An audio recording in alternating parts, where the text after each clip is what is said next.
what this will do is build an audience. So when we get the vets going, just give an update today on what's going on. So see how it says it's going to build an audience for us. Okay. Then you'll start seeing people Uh-huh. log in. See, right there. Then you'll start seeing maybe hearts go across, or see, there you go. Hello, guys. We're over here on top of the Facebook hill, 1 o'clock, where it's not. It's trying to look at how hot it is. What 23 degrees. It's 23 degrees up here. Best time to be up here because nobody is up here. It means no selfies, nobody running you down, trying to interview you. Just come up here, do an update, share with you about the day that's going on. The veterans, I got my brother Pat here. He's Cheyenne. Aho. And he's also a vet, and gonna do ask him some thoughts on what he thinks about what's going on here with all the veterans coming in. It's good to see the vets come in. I met with some of the vet leaders today. We talked a little bit about the protocol, what the tribe's expectations were, and then let the leaders take the bull by the horns. The vets here, from my understanding, are here because they believe there's constitutional rights being violated. They fought for these constitutional rights, and they're very upset that the tyranny here is still happening here with American Indians, and they wouldn't put up with it for other citizens. They're definitely not going to put it up with it for the first citizens here. They fought, they sacrificed, they were wounded to defend the Constitution. The Constitution says that treaties are the supreme law of the land. The jurisdiction here is retained by the tribe under the 1868 treaty, and previous to that, the 1851 Treaty of Fort Laramie. The tribe still retains airspace jurisdiction, mineral jurisdiction, cultural resource jurisdiction, and jurisdiction over the riverbed. So, how about airspace?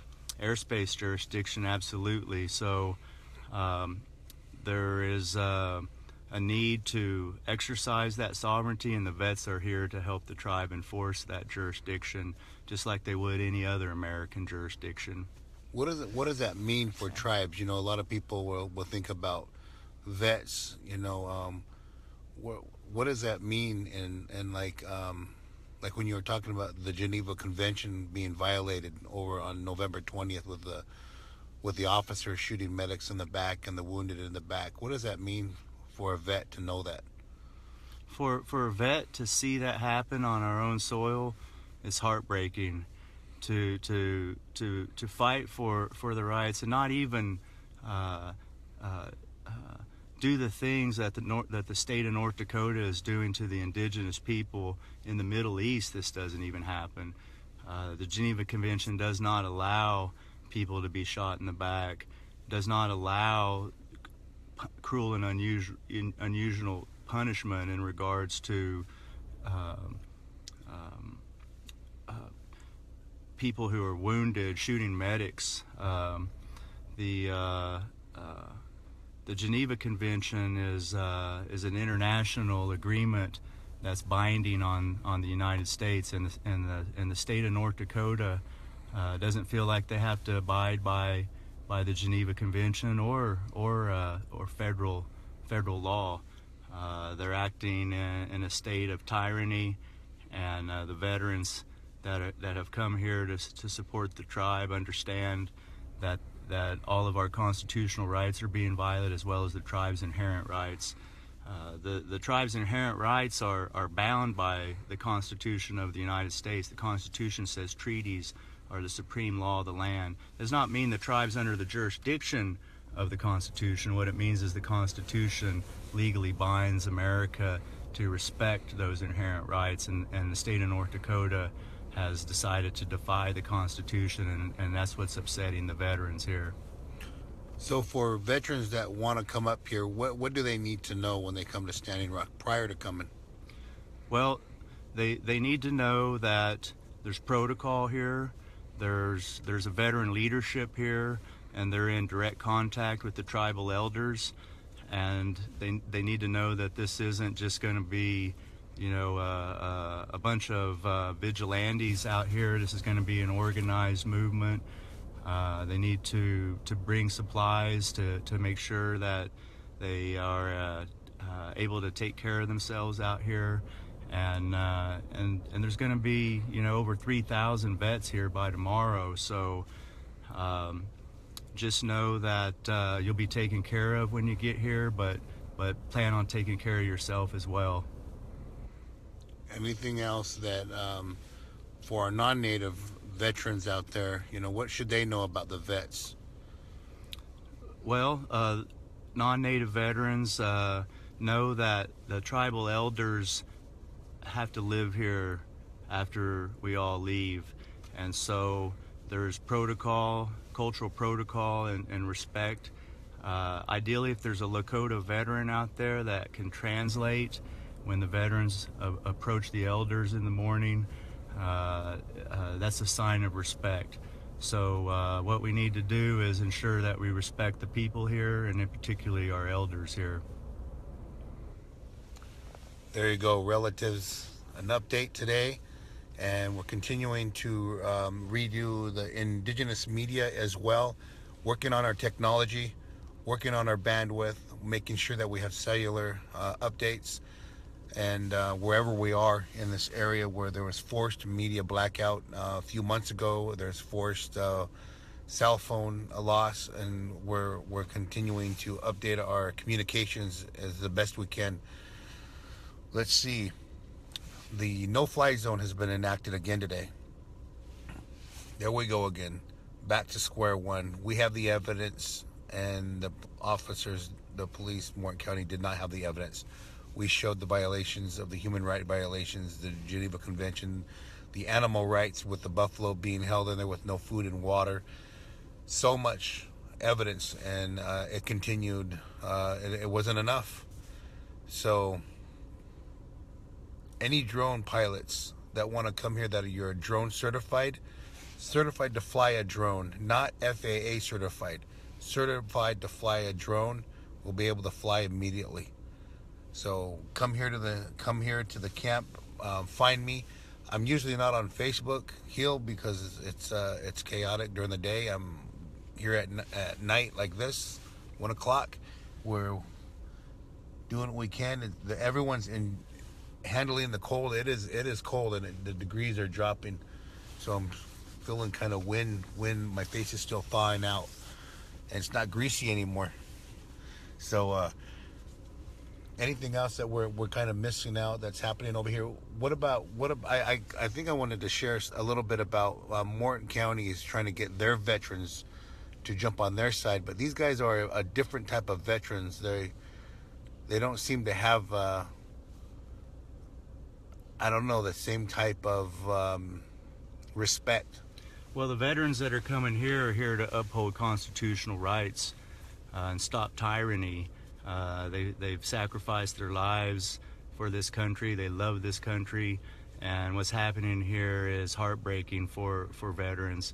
The veterans that are taking a stand with the pipeline aren't those veterans. Those veterans are bought and paid for locally.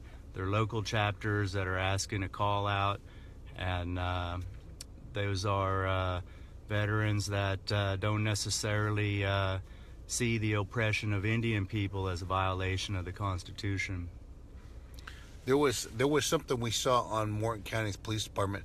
They're modeling our social media, they're modeling our Facebook pages, they're modeling our fundraising, and they're learning from us. Same thing that we seen was happening in Egypt and Palestine, is they didn't have the tools that we have, this generation has, and they still don't. They're still learning, and they're watching our videos, but we're debunking everything that they're saying and doing. One of the things that we saw in a video was that they actually went across the river and stole a flag. What do you think about that? Provocation, playing war games, and accusing us of being violent because we want to go to our sacred mountain across the river and pray. Then they want to come across the river and play games, and then act as if that's okay. Maybe explain to people when you said pray, why is it important to pray in those sacred areas, and why do we need access? It's because who we are. That mountain is sacred to the Lakota, the Dakota, Nakota people, as well as the Arikara and the Mandan people. If we don't have access to our sacred sites, we're not able to practice our religion, our culture, and eventually we aren't able to be the people that we've always been. We're forced into other religions. We're forced into a situation where we don't even feel like our prayers are being heard. So access to our sacred sites is one of the most critical thing for indigenous people, and the tribe has jurisdiction over their burials, their sacred objects, their cultural resources, and they have a sovereign right. The people have a sovereign right to have access to where their ancestors are buried, where they gather food, where they gather medicine. To deny that access is an act of genocide. What do you think about this camp here, being here as long as you have? What do you think about the camp, and what's been the most pressing thing that stuck out to you? Camp, yeah, that just made you feel really good. Just the family, it's like the unity. If someone gets stuck in the snow, people don't just walk on by or drive on by. Everybody stops and digs them out. Everybody's got each other's back. Whether it's food, whether it's getting warm, it's amazing to see how people support each other in this camp. It's not something I've ever experienced in any other setting in the modern Western culture in America even. What we're seeing here is a glimpse of how it used to be for us when we were part of the ecosystem, and when we were in harmony with our supernatural, and we're seeing a glimpse of that here. So come on out and help support us up here. We need you. Find your warrior spirit and come out here and support. And if you can't, you still can have your warrior spirit out there. It's like tending the fire ceremony on the outside, and like bringing wood to the fire. So everyone's part of this circle, this healing. And I think it's really good for the vets, that may have that post-traumatic stress, that this is the healing. What do you think? When you come to that fire, when you heard your relatives singing? Yeah, it's there's the spirit is working here, and if you have PTSD and you're a veteran, come over here. There's ceremony going on over here. There's a lot of brotherhood with all the vets out here. There's going to be a permanent camp for the vets out here. It will be a healing process. Come on out if you're feeling isolated, and there's family out here waiting for you, brothers, you're needed, and also there's blessings here waiting for you. PTSD, is an issue we all face as vets, but giving back is a healing mechanism, and the spirit's working out here. So come on out, veterans. Is there any thoughts on the women vets? Well, the women vets are the real leadership out here, and when these vets leave, they're going to be handing that leadership over to the women. In our Plains Indian culture, the women are the backbone, and the men are the jawbone. So We have women veterans out here that have been in combat. We have women veterans out here that have been drill instructors. They're an important part of this movement. So we encourage our female vets to come on out as well. Yeah, and I seen them out there. They look like they're ready. They're already in shape, and I, hearing them say 1800, and I'm trying to get that military time going on.